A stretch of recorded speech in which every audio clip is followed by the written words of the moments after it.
Hello guys, sa araw nga na ito ay gagawa ako ng matchbus laham. Ang matchbus laham ay isang Arabic food. Pwede itong gamitan ng laham or beef o di kaya ay chicken. And tara, samahan niyo akong gumawa ng matchbus laham. Sa pagpapakulo ng laham, lagyan natin siya ng garlic, ginger, salt, at saka pepper.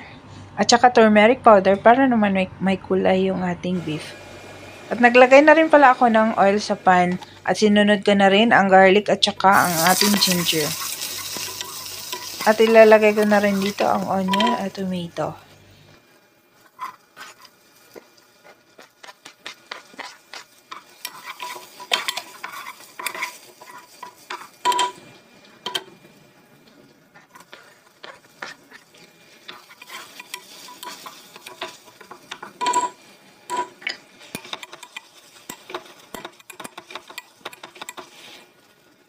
At ilagay ko na rin ang spices, ang ating baharat mix, turmeric powder, black pepper, ginger powder, laurel leaf, cardamom, black pepper whole, dried lemon, at saka nor cubes.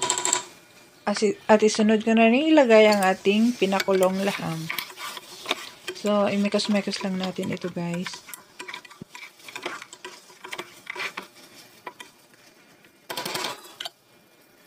At mag-add na rin ako dito ng isang kutsarang tomato paste.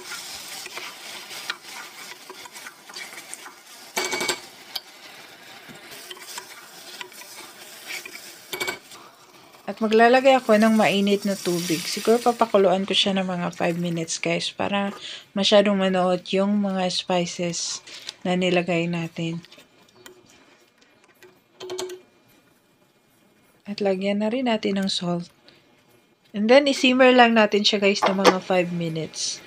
So, after 5 minutes, and ayan, lagyan na natin siya ng salmon or ito yung tinatawag na ghee vegetable.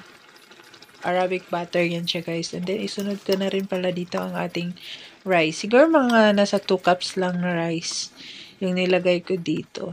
So, tama lang. Hindi masyadong marami. And then, isunod ko na rin yung ating mga leaves. Peppermint at saka ang ating coriander leaves.